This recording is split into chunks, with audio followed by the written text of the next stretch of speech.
Obviously, there was a lot of talk over this past weekend about Donald Trump's bloodbath comments during his rally in Ohio, where he suggested that the whole country, as he put it, would witness a bloodbath if he does not get into office. Trump maintains, of course, that he was only talking about the auto industry, even though he literally said the whole country.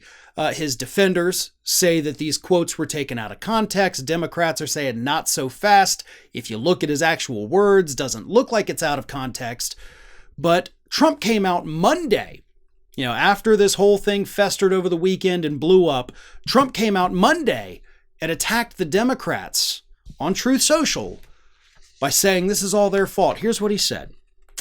The fake news media and their Democrat partners in the destruction of our nation pretended to be shocked at my use of the word bloodbath, even though they fully understood what I was simply referring to imports allowed by crooked Joe Biden, which are killing the automobile industry.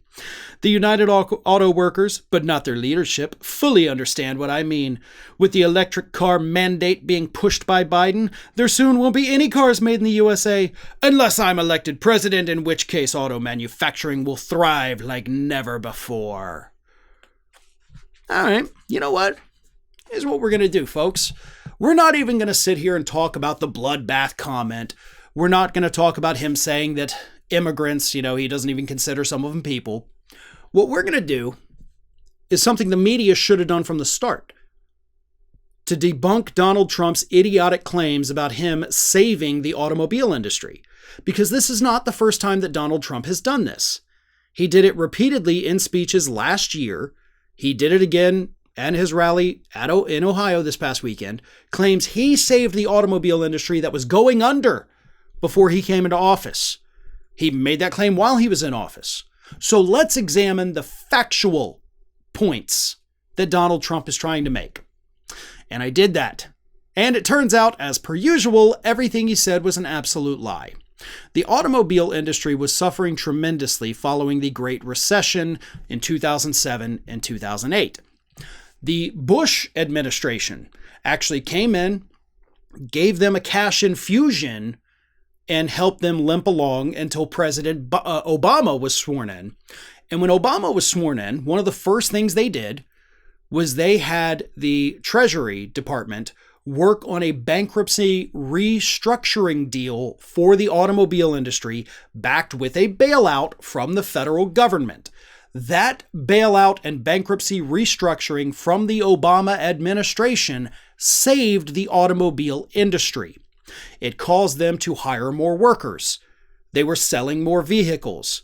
They invested $48 million, or they had, $48 million or billion, in new projects during the Obama years.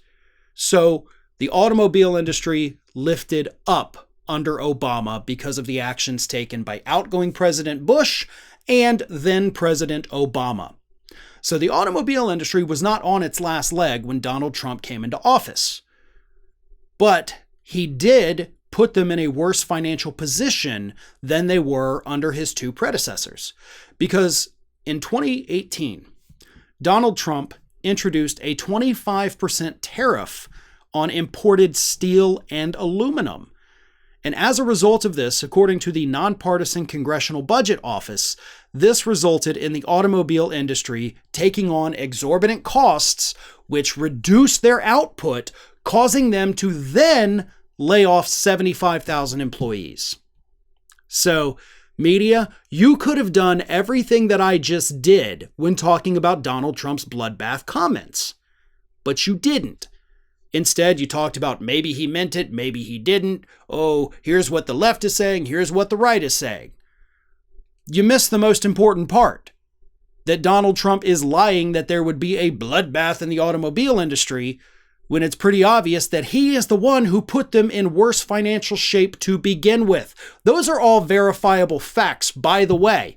Didn't even take me all that long to do the research for it. But I do my homework. I do the legwork that the rest of the media is refusing to do.